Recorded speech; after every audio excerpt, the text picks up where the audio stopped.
It's a completely absorbing documentary about the man, the Reverend Vince Anderson, who is also joining us here. And welcome to you both. Really, really, really glad to have you here.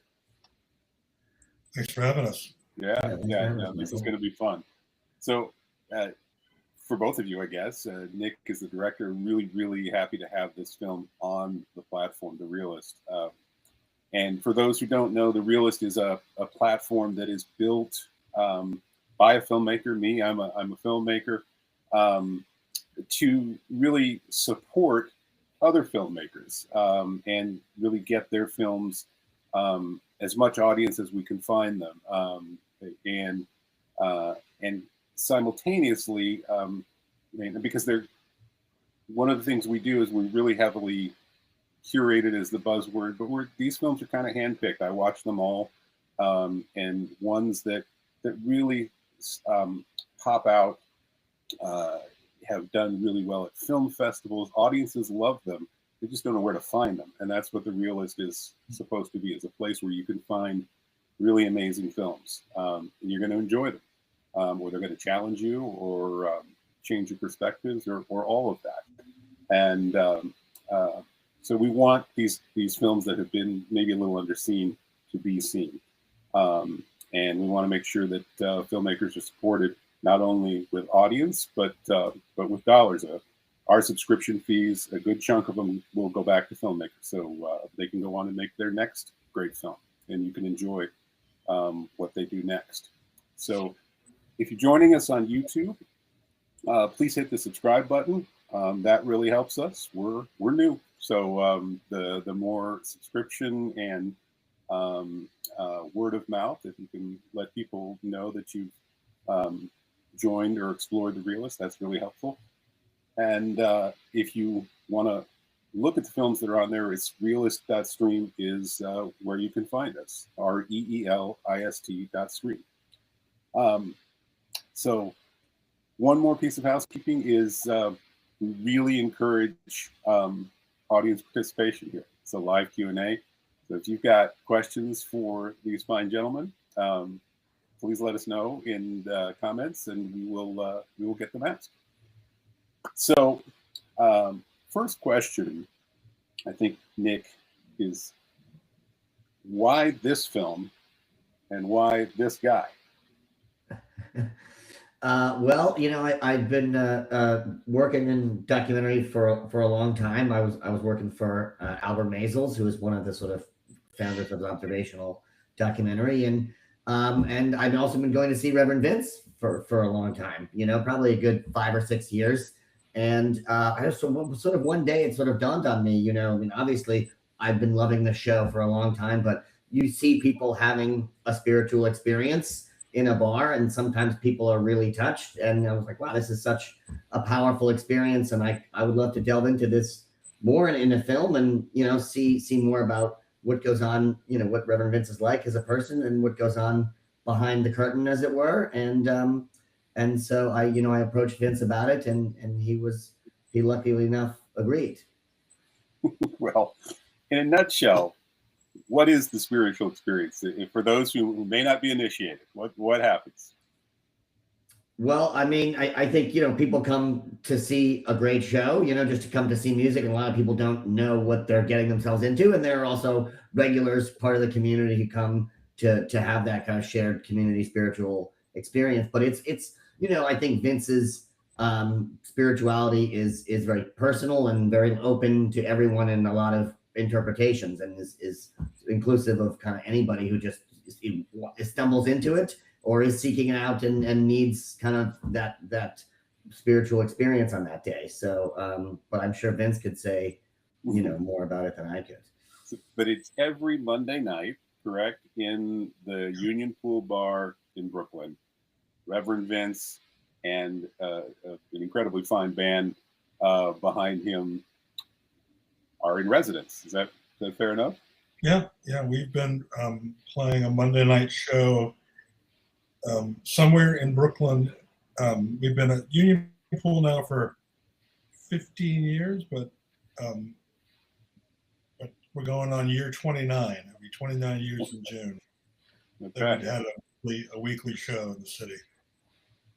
And so, Vince, more or less the same question that I put to Nick, but on your side, why let this guy in to your world as a documentary filmmaker? That is always something that is hard, right? You're trying to ask somebody to open up, and you're allowing them to peek into your life, which is great for us, but was it for you in the early moments when you were considering this? Well, I came with a little baggage with documentary filmmaking.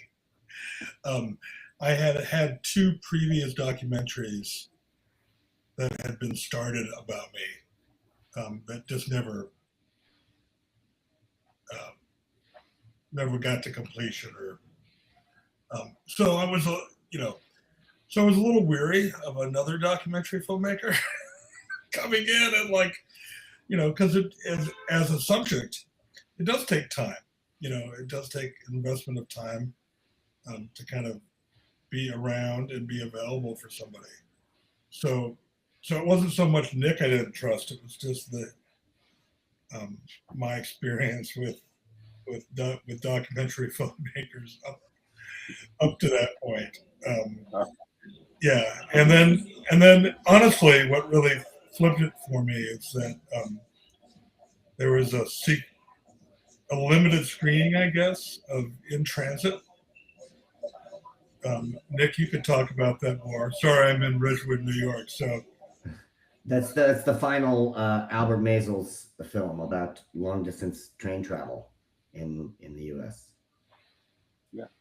So you saw the film, and so I saw that, and Nick was a part of that film, and I was really deeply touched by that film, and thought that if it was anything close to as truthful as this movie was, if Nick's film was going to approach that level of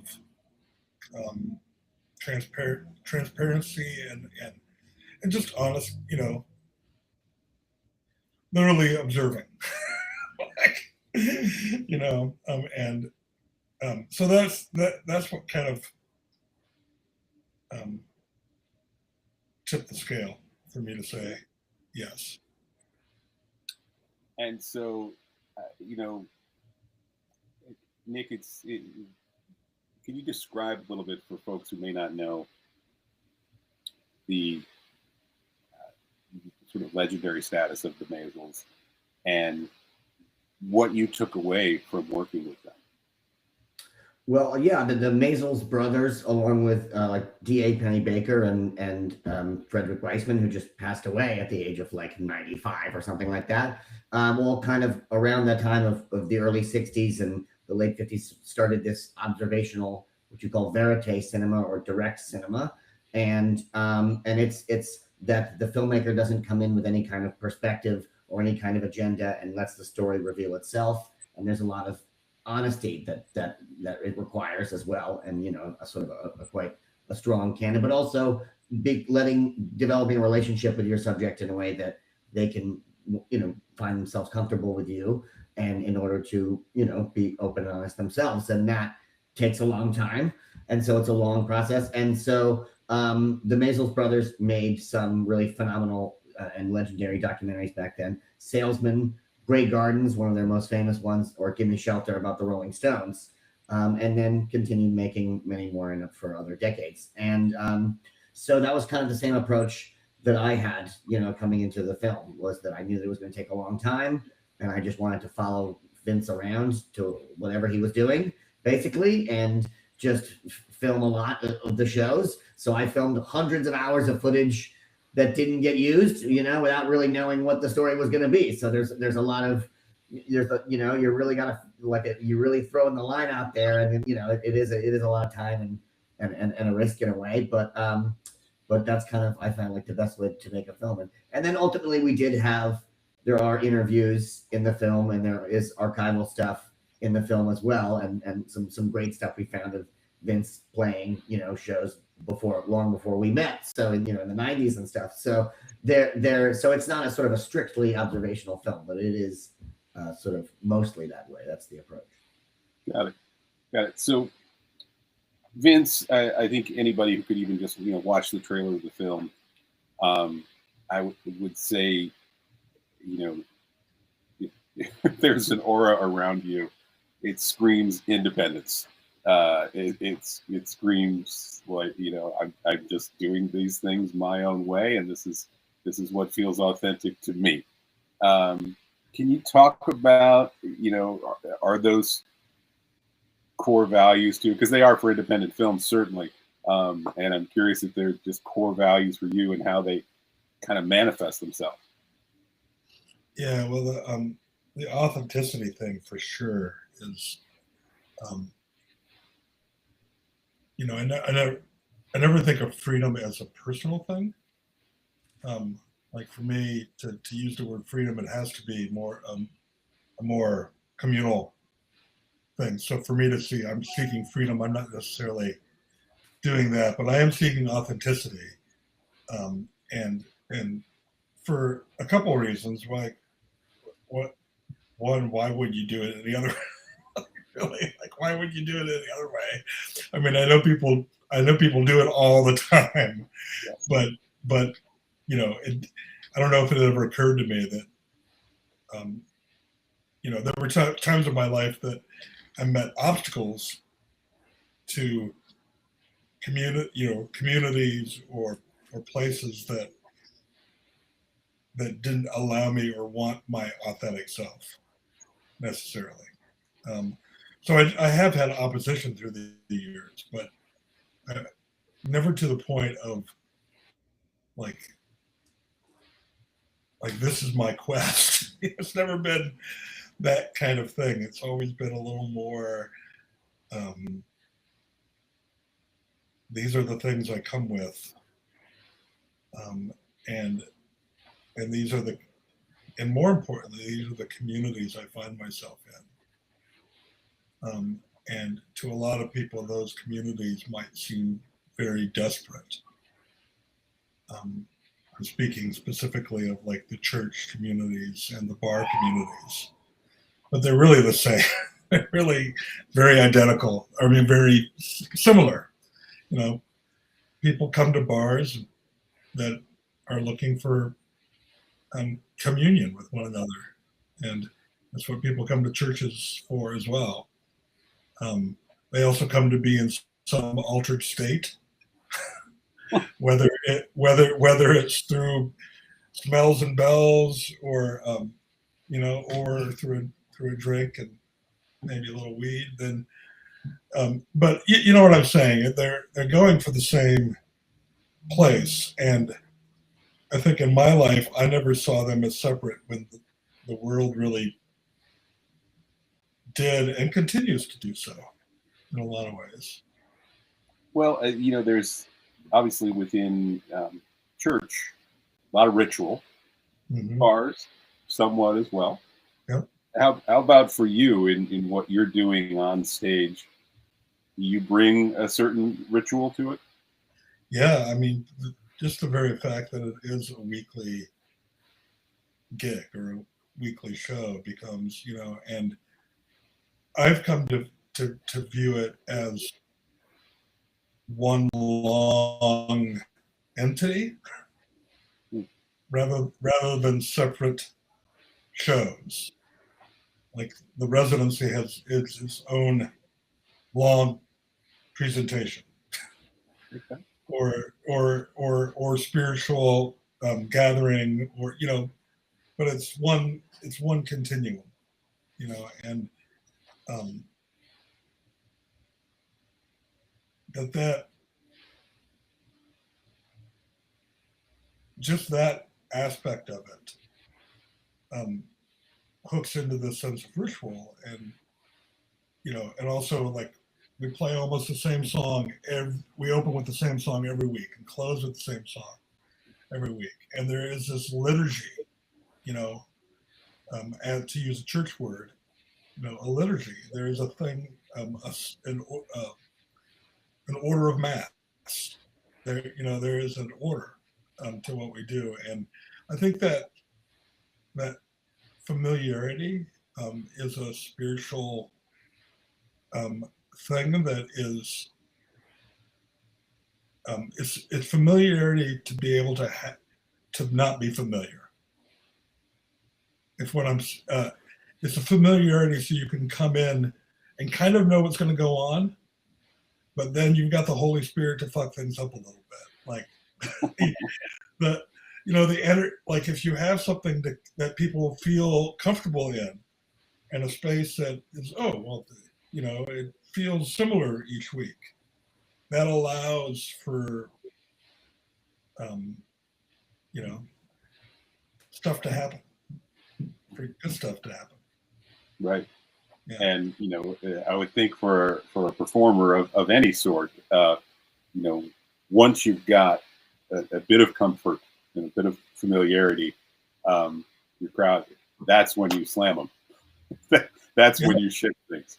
Yeah, no, for sure, and I think that's been part of the appeal of having a weekly at the same bar. That it becomes your living room or your church. It becomes a place that is very, it's one and the same with me. And that room becomes a very sacred place. Speaking of sacred, Nick, did you shoot this yourself or did you have a crew? I shot most of it myself, and then for some of the interviews I had help, and then most of the stuff you see on stage we did some multi-camera shows, because you have to really cover a whole stage performance and be able to cut around it with this many musicians. You need several. There were 5 cameras. We did that 6 times. 6 times, wow. But I wondered about, especially as you were just getting to know each other. I assume you shot, so you did it several times. It's the walk up, basically. It's the before Vince hits the stage. There's always the backstage time. Every artist is different in terms of how they prepare and the zone that they go into. Do they go into the zone 2 minutes before the show or 2 hours before the show? That's pretty sacred space, so to speak. And what was it like for you, Nick, and then simultaneously, I think, Vince, what was it like for you to have this guy showing up? But I'll start with you, Nick. Well, I mean, yeah, Vince was great, but I had to pin him down for a while on the actual following him to the place. But he certainly got used to me, like, filming him just sitting around backstage before the show. There's a lot of me. He gets into a space and he changes and all that stuff. And so, I felt like that definitely feels like a moment in which you're preparing yourself. It's an interesting dichotomy, because he's alone back there while the band starts playing, and that was the way the show started then. And then and then suddenly 2 seconds later you're on stage in front of a bunch of people. So it's an interesting moment to me, and we ended up kind of showing that. The main part you see that moment is before, when he goes on stage right after the 2016 election, when Trump gets elected for the first time. And so that was I think particularly powerful, one of those moments. And Vince, what was it like for you to have a Maisels fly on the wall hanging back there with you? Well, I'll go backwards from where Nick started, because he was back there so often, that and nothing that drastic changes. Like, it's kind of the same ritual every week for me. And so I just wondered, I was like, what is, does he not have the shot? Did he miss the shot? Why does he keep, he's got to have the shot. And then as it turns out, no, he was still waiting for the shot. And so when I saw the film, I was like, oh, that's why he filmed me doing that same thing like 300 times.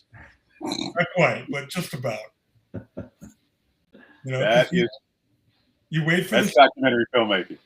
Yeah, you wait for the shot. It's like, and yeah, and I had a similar experience. Because Nick, how long was principal shooting ended up being? It was about 4.5 years. Yeah. So really, at the 4-year point, I started being like, "What are you waiting for a tragic ending here? Like, can we wrap it up? Because I'm starting to think like you're looking for a major, like a heart attack or financial ruin, something to close the film out." But Nick assured me that he wasn't looking for an ending, or not waiting for a tragic ending.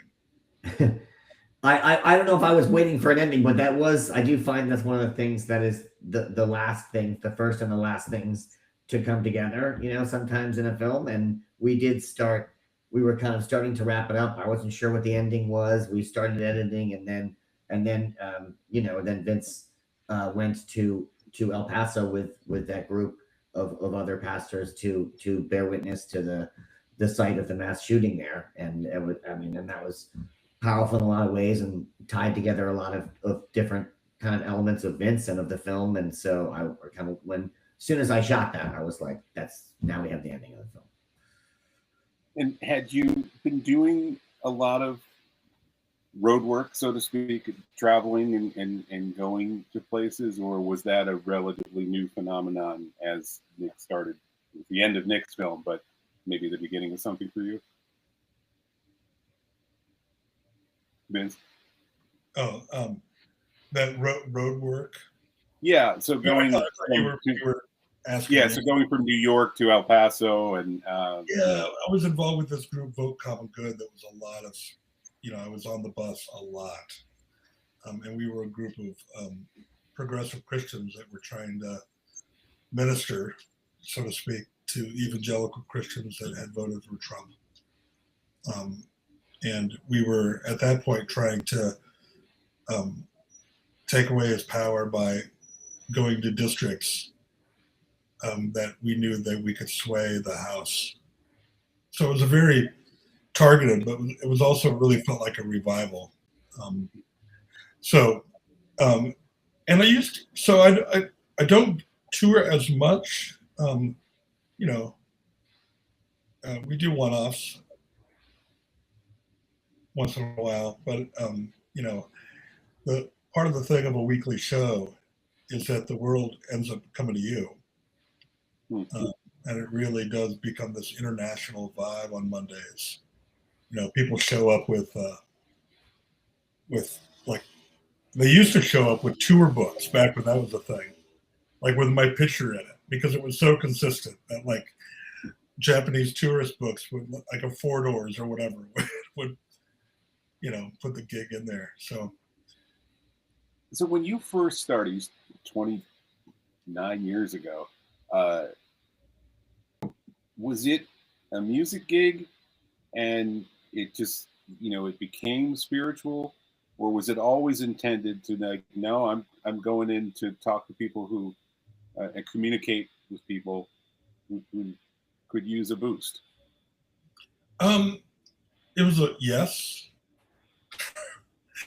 A little bit of both. I mean, it was really like, you have to understand, I had just moved from the West Coast to the East Coast to go to seminary because I felt the call of God. I felt that God had called me into seminary. And then when I got to seminary, much to my surprise, I was feeling that God was calling me out of seminary. And so when I first left seminary, frankly, I was pretty pissed off at God. I was, like, I understood, I guess, what was going on. It felt very real to me. But I was a little angry and wanted to explore something different. So I started doing music and really, like, my background is gospel music, so that's all I really knew how to do. And it turns out, as as I say in the film, it turns out that drunk people really like gospel music, and that kind of led to something. And then it was almost, even though I had kind of been angry at God and left that behind, now people were coming to me because the bartender at the show I was doing just wrote Reverend Vince in quotes because I did gospel music. So it was almost, I was ordained by the people that frankly were always my church to begin with.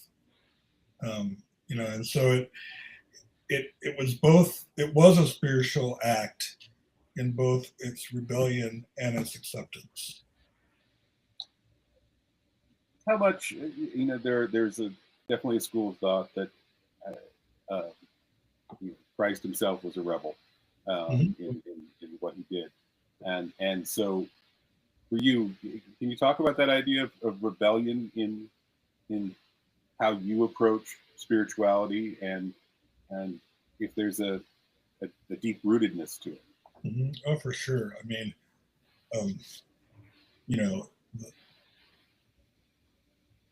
the reading of the Gospels can be an anti-empire reading. And it's a very similar time to where we're living in right now, in that we have an empire that seems to go against our values, but yet they have captured the religious authorities of the day. I'm speaking of the Roman Empire and the American Empire, and the Jewish believers and the evangelical Christians, like this thing. So like, it's always been an act, like Christianity's always been a countercultural thing to me, I think, at least when I really returned to it. And like, it became an adult faith rather than, a faith that you've been brought up with. It's interesting. Yeah. And so Nick, I mean, in some ways you're starting out making a film that's got a almost concert vibe to it, but more so with what Vince does, how do you capture a spiritual experience? How do you capture that impact and an interplay and an energy that you can't see? How do you Yeah, that's very harsh. Obviously, I mean, that was one of the reasons why I felt like I had to just be there and film a lot. You know what I mean? And I think you can see it, in the faces of the crowd, especially when Vince does this "Please Don't Give Up" song where he gets the audience singing with him. I mean, when people are singing together, that's a powerful experience that we don't have often, which is something that Vince says in the film, and so you can see it on people's faces. And then we also, I think in when you talk about in the interviews with other people in the film, Questlove talks about this. I like Smuda, the trombone player, really says it really well from an interesting perspective as somebody who's not a religious person at all, that he's getting that out of it as well. So we try to have it come through in a number of different ways. Yeah. And Vince, Nick mentioned Questlove. How did you wind up getting to know him or building a relationship with him and then ultimately inviting him onto stage and all of that? Yeah, it was a mutual friend that started bringing him to shows, and she worked with him at OK Player, and he would just start coming to shows, and like pretty much just hanging out. And I think he describes it in the film of like, at one point I gave him the musician kind of like nod, and he got up, and it developed a long relationship that then that led to me and members of the Love Choir playing with the Roots, so it's, and he's just been a great support over the years. And he's one of he's literally the busiest man in showbiz. Like when you use that term, like he is the current busiest man in show business. Yeah. And so for him to take a little time with a local musician, and really prop us up both on, on his huge Twitter and social media platform was really big, and it was, and then his commitment to do that with the film. Nick told me that he gave a good chunk of time on the interview, and I was just, so that generosity, I think, is really important, and I think it's actually important. It's a part of what makes a good artist. I think a generosity in spirit allows you to make art that is generous to its audience. And is that a real thing? The musician nod? Oh, totally. Oh, it's a total thing. Yeah.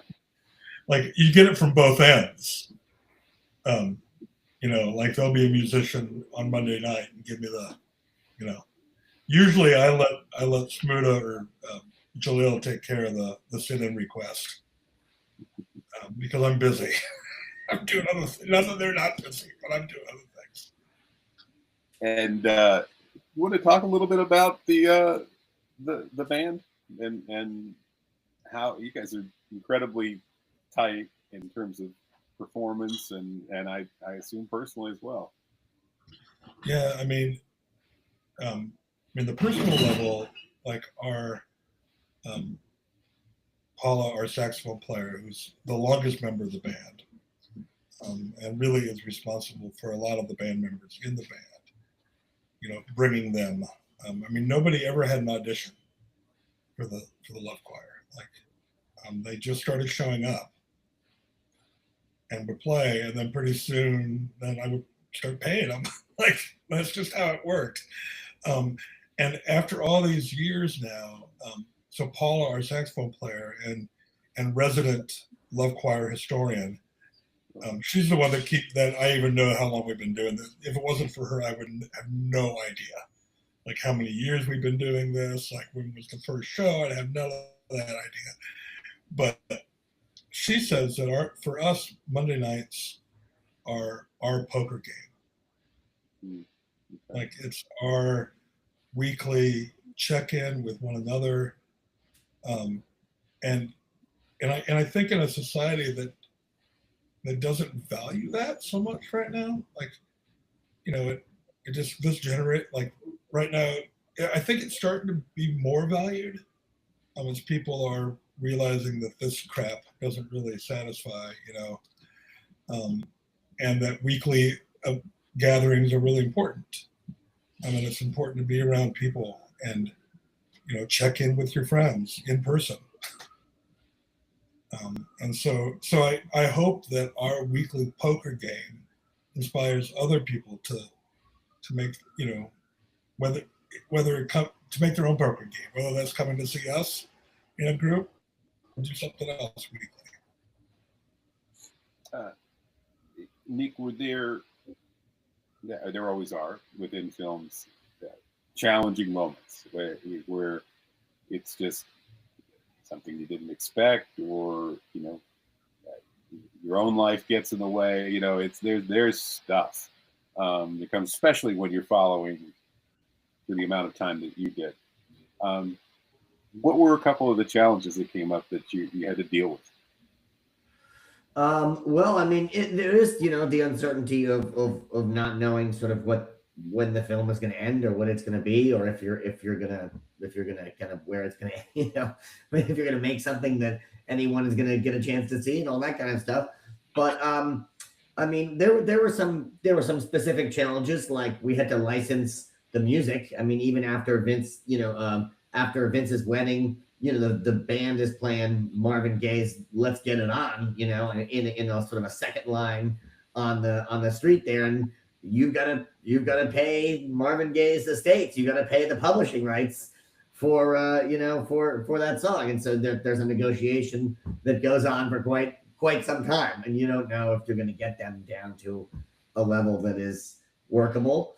And then other funny like little challenges, like when we were following Vince on the road for his Vote Common Good tour. We were going from Texas through West Texas and into New Mexico, and we're following that tour bus, and you see it in the film. And I don't know how it's managed to happen, but that tour bus driver drives insanely fast, and he took off. He must have been driving like 75, and we lost him. So I was like, with my producer, I'm like, we gotta catch this bus. You know what I mean? Like, you're gonna have to really speed. And we got pulled over, like we got some $300 speeding tickets, and then we had to just be like, all right, great, give us the ticket, and then just like kept going to catch up. Maybe they don't get tickets because it seems like because they're a bunch of pastors. I don't know, but we got busted. Yeah. Vince, how about for you? Were there challenging moments during this process, other than not knowing when it's going to end? Yeah. I mean,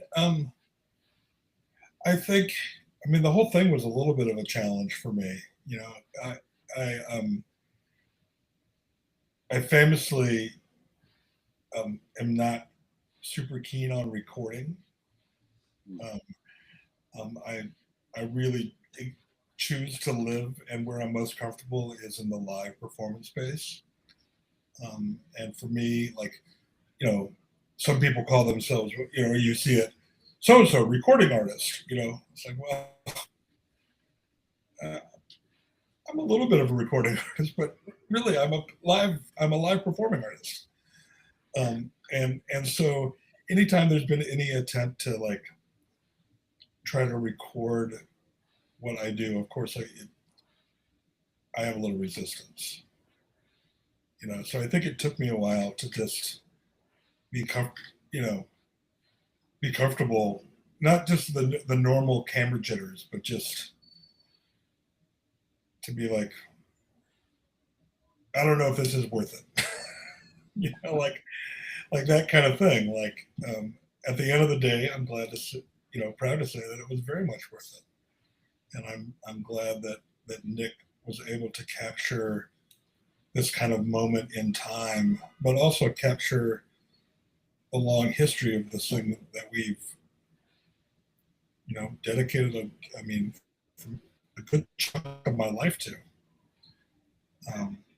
At least celebrating that and that community. Yeah. And the fact that I think because of the multidimensional performance aspect of what I do, documentary film ends up being a pretty good vehicle. Yeah. Is this what you do sort of quintessentially New York? Is it something that might not have happened elsewhere? I think I used to say yes all the time, like definitely, like, just the way this developed, the amount of people that you have to support a Monday night residency, plus the travel aspect, our international travel, like all that together. Yeah, I don't know. That's good. Nick, you got anything to say to that? Yeah, I think that's true. I hear what you're saying. It's like it definitely. There's a lot about New York that makes it possible. The fact that and also the fact that there's these places that are going late on Monday, that people are keeping all kinds of different schedules. This show has been a place traditionally where other musicians come after playing their gigs. Other people in the service industry, after working in the restaurants, after working at the bars, would come because Vince would start playing so late. But I think there's a lot about the spirit of what he does that that does happen in different forms in other cities. And Vince, we've seen those people and met those people. Vince has played with some of those people. I mean, you hear about people sort of keeping the same flame alive of this community space, this regular residency, and playing great local music that might be different from Vince's, but there are other people who are also doing kind of unsung similar things in some of their cities. And Yeah, and I would echo that. That I would really, I think one of my things is that I really support local spaces. I think, especially in these times, to use that quote. But I think it's really important that right now we have places that we can sing together. And let alone just gather together, but places that we can gather and sing together are are crucial to our survival. I think to our basic survival right now. Where'd you get that? Where do your gospel roots come from? Well, I mean, I was raised in the Lutheran Church, and I started my first choir director job was when I was 12 at a storefront startup Lutheran church. And so that's really where it comes, it comes from me being very comfortable in a musical church setting. And I think the reason I stuck with it for really my entire life, is because it was one of the few places that it was not only where people could sing together, but where it was expected and natural for people to sing together. I think that's part of it too. Is like now you if you strike up a song in an elevator, that's going to seem a little weird. Like there's again this familiarity of being comfortable in a space where you can, that's conducive to singing together. And I think we need more spaces like that. Mm-hmm. Yeah. It's Nick. You talked about the bar experience, this spiritual experience. I think when I hear that, at least I think of myself, and if I were to put myself there, as an audience member, as the audience going through it, whatever that transcendence is. But Vince, for you, do you feel it? Do you know it when you're moving from performer to something spiritual, to a different level? Yeah. I mean, I don't know if I know it I mean, I guess maybe intuitively, but there's so much of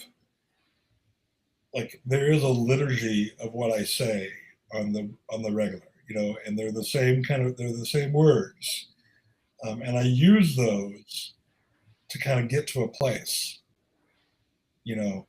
So I have tools that I use to get me more aware of the place that I might be in.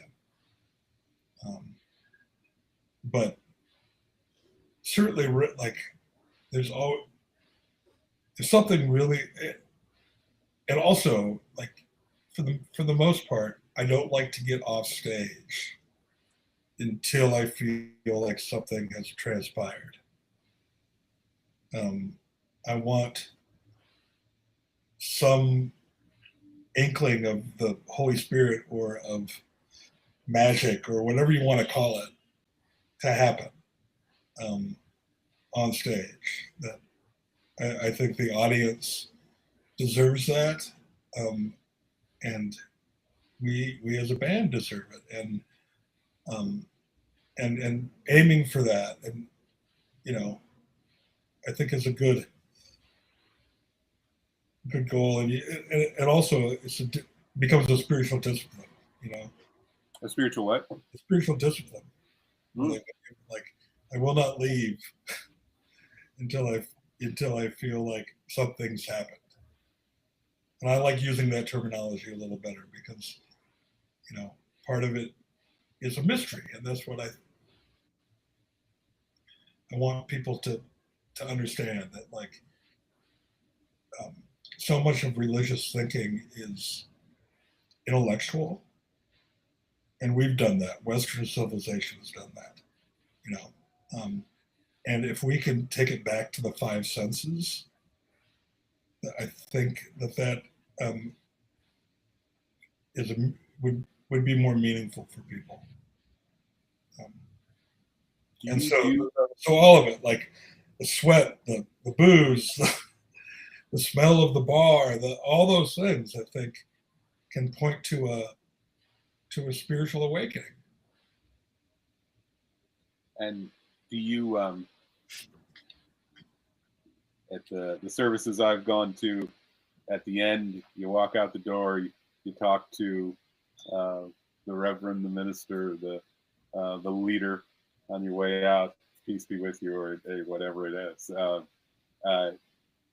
You greet people on the way out of the bar? So I don't stand at the door, no, usually, you know, but I hang out, at least for a little bit, and depending, sometimes, you know, I'm usually pretty exhausted afterwards. It's a real physical, spiritual, emotional endeavor, what we do on stage. You know, and I try to commune with the audience as well, which can take a lot out of you as well while it's happening. But I try to make myself available to people that might want to talk. And, you know, I do get a lot of, you know, I do get a lot of drunken confessions. And those confessions are valid, you know, or concerns. Like, and for a lot of people, I'm the closest thing by far that they're going to get to a pastor. You know, so no matter what condition they might be in, if they feel the need to talk to me after a show, I feel like that's part of my job, you know, and it's part of my calling, actually. Well, I mean, you are going to people where they are. You know, you're not requesting necessarily. And I guess in a way you are. You're saying, this is my church. Come on in. But in terms of the spiritual work, you know, bars are a place where people can go to, you know, drown their troubles, and you're meeting them at the point of pain. Yeah, or the point of jubilation as well. You know, bars can bring all that out. Yes, very much. You know, and and I want to make it perfectly clear that I never think that I'm coming into a bar to add the sacredness. The sacredness is already there. Let's get it right. Like, I'm not churchifying the bar. I'm just acknowledging what it already is. Mm-hmm. Yeah. So Nick, when you released the film, did you? It's always nerve-wracking when you release a film, but did you have an expectation or an intention for what it might bring to an audience, and how did it do in terms of the way audiences responded? Yeah, well, I mean, it was my first film as the director, so I didn't know what to expect in a lot of ways. And we had an extra sort of challenging period of post-production and beyond post-production, because we picture locked the filming. We finished the edit with my editor in Austin, Texas, and then I flew back to New York with all the hard drives on the day before COVID lockdowns, and then so everything was locked down, and so there was all this uncertainty about, you know, no one knew how long it was going to go on for. All the theaters were closed, all the film festivals were shut down, and then they started going virtual, and, you know, what are we going to do? And so we did, you know, we finished the color and the sound on the film, but then we basically had to sit on it for like a year and a half. So I was just pulling my hair out, like losing my mind, like, oh my God, we've worked on this for 5 years and no one's going to see it and all this business. But, and yeah, we didn't know what to do with the virtual film festival thing and whatnot. And and we felt like it really is an in-person experience, and we were just hoping that, much like the actual event, the show. So we were hoping that things would come back, so we had to turn down a couple of other festival premieres because things were, not really full capacity, or they was virtual and things like that. And then things started opening back up to a full theater capacity, or it was close to it, in the fall of 2021, and we were able to premiere it at Doc NYC, which is the biggest documentary film festival in the country. And we won the audience award there, which was great. They sold out a couple screenings and added more screenings, and we broke the ticket record sales for the festival up to that point. And so it was really great. And then there was still some COVID uncertainty. There was one of those other waves of COVID returned in the spring. So we felt pretty lucky about the window. And then we were able to have a theatrical release starting the following summer in New York, and then at IFC, and then Alamo Draft Houses around the country and some other theaters. So that was really nice to be able to do in-person stuff with Vince got to come, and the band performed in front of a few behind the film at a few different venues. So that was really nice also. Yeah. I mean, unbelievable journey though. So Vince, you finally finished the film. You got a documentary finished, and nobody could see it. Yeah, exactly. Just my luck. Like, make it take even longer. Yeah. Right. And so, COVID was part of what changed documentary film distribution, independent film distribution. It was certainly not the only thing, but people, just haven't returned even to theaters as much as they once were there. Nick, we want this platform to be part of a what I would call sort of a healthy independent film ecosystem that has films that show at festivals and films that also show it at art house theaters or other theaters where people are actually getting out of their couches and off their chairs and going to have that communal experience. Yet also acknowledging that streaming is a real thing. It's not going anywhere. And so, that we want the realists to be able to bring independent film into that, and there be three strong legs on the stool. For you, why does something like The Realist make sense? And can you also talk about the really important impact of being able to show at a festival, and what festivals bring to that ecosystem, and also the theatrical release, since you have one of those as well?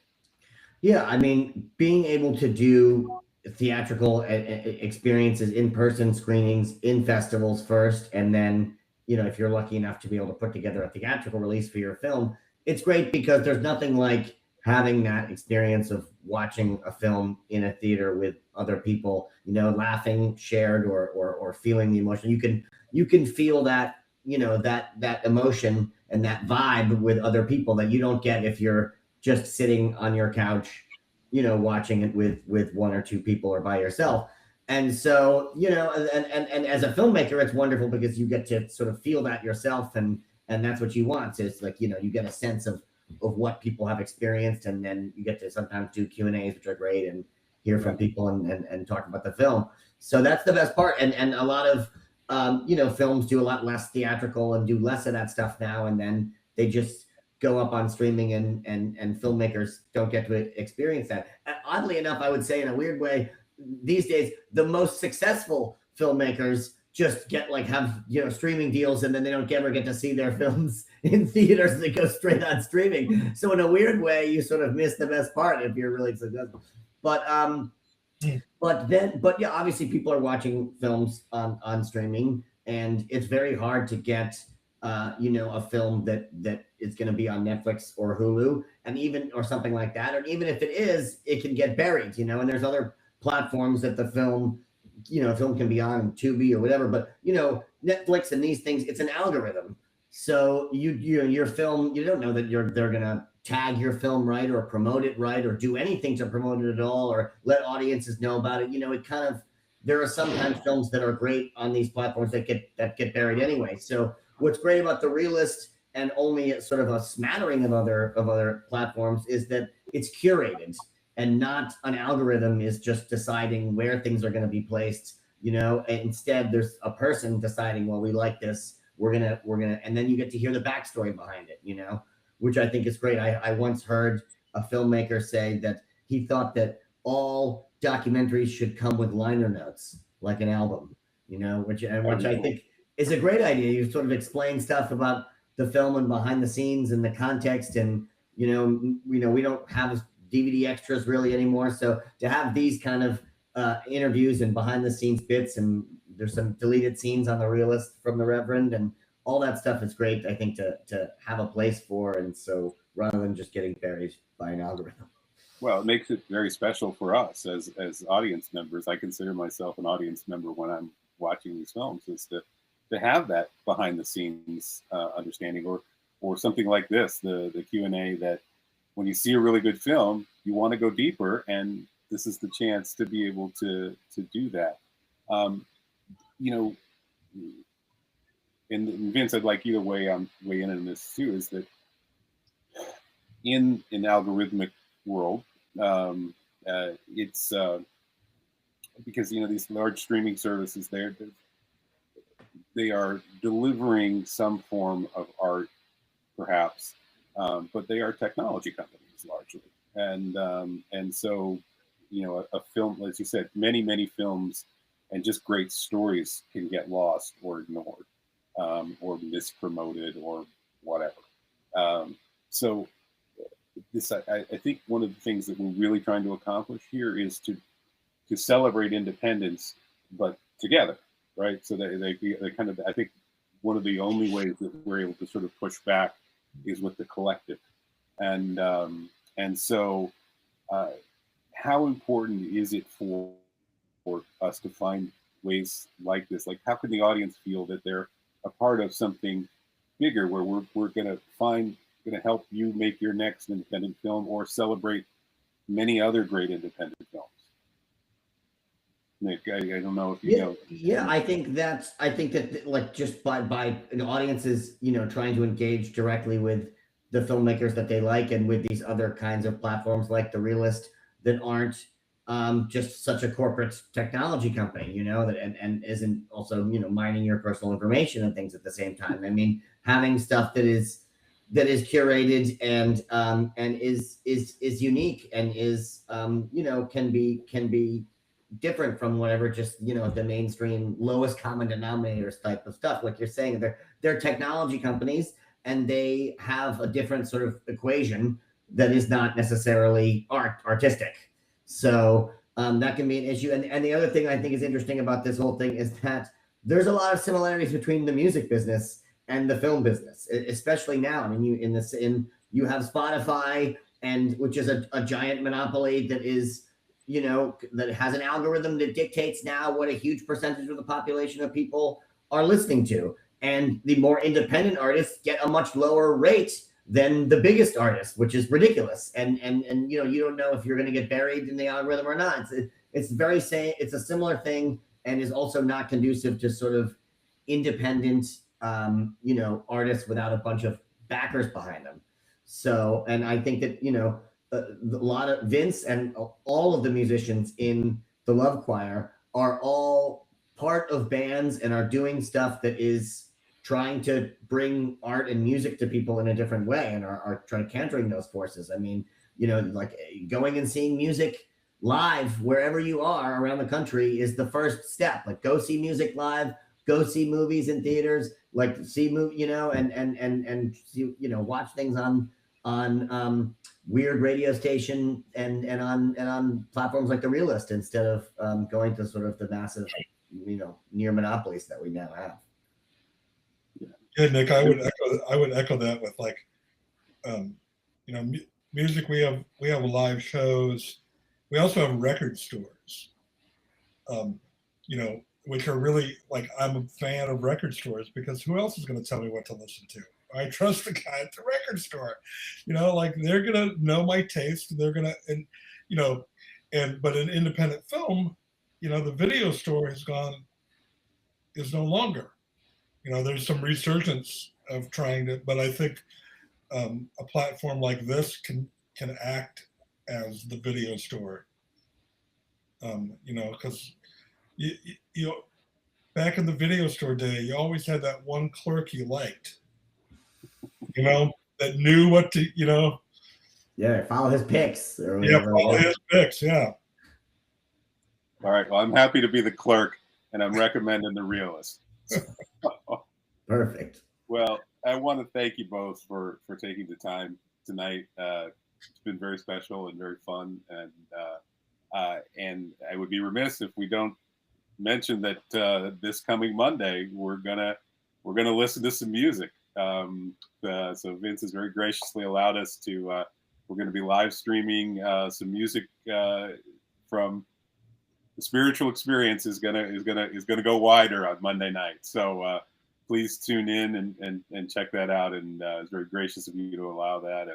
And Nick's gonna shoot, so we're getting the full deal. So thank you, and please join us on Monday night.